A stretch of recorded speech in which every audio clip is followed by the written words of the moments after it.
তুলনাত মই যথেষ্ট ৰাইজৰ মই সমৰ্থন পাইছোঁ। তেওঁলোকে সকলো ৰাইজে মোক সহযোগ কৰিছে, বিশেষভাৱে আমাৰ মানুহে মোক সহযোগ কৰিছে।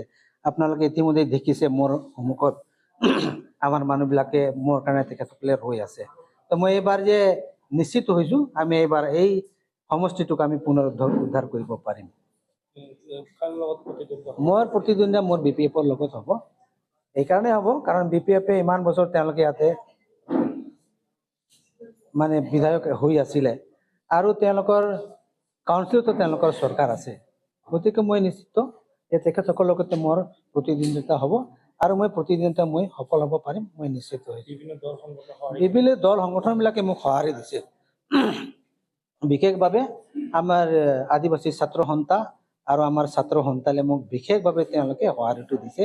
তাৰ লগত আমাৰ কুৰুক ছাত্ৰ সন্থাও আছে, কুৰুক সাহিত্য সভা আছে, আমাৰ সান্তালী সাহিত্য সভা আছে আৰু জাহেৰ চেগুন বাইচি চেঙেল অভিযান এনেধৰণৰ বহুত কেইটা আমাৰ যিমান জাতীয় সংগঠনবোৰ আছে, সামাজিক সংগঠনবোৰ আছে, গোটেইবিলাকে মোক সমৰ্থনটো কৰিছে আৰু সকলোৰে আশা আকাংক্ষা আছে এইবাৰ আমি আমাৰ মানুহক এবাৰ নিৰ্বাচিত কৰিম নিশ্চিতভাৱে। সেইকাৰণে মানুহ যে এইবাৰ মোক বিচাৰিছে বিভিন্ন মানে ফালৰ পৰা আমি দেখিছোঁ আমাৰ মানুহবিলাকে উন্নয়ন মুখটো দেখিব পোৱা নাই।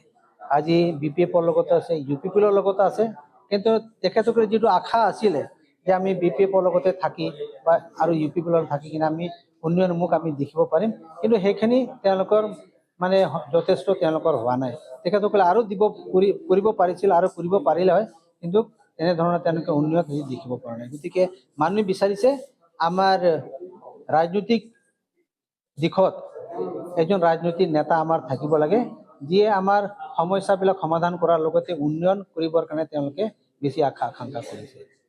ৰাজ্যলৈ মোৰ এইটোৱে আহ্বান যে এইবুলি আমি এটা সুযোগ পাইছোঁ যে আমি আমাৰ মানুহক নিৰ্বাচিত কৰিবৰ কাৰণে, আৰু কংগ্ৰেছ দল যে এইবাৰ ৰাজ্যত চৰকাৰ গঠন কৰিব এই কথাটো নিশ্চিত হৈছে। গতিকে মই আমাৰ 1 নং গোসাইগাঁও সমষ্টিৰ সকলো ৰাইজক মই আহ্বান জনাইছোঁ যে তেখেতসকলে মোক হাতৰ চিমত ভোট দি কিনে মই জয়যুক্ত কৰিব পাৰে আৰু সকলো জাতি জনগোষ্ঠীক মই সম উন্নয়ন আৰু শান্তি সম্প্ৰীতি ৰাখিবৰ কাৰণে মই নিশ্চিতভাৱে মই চেষ্টা কৰিম।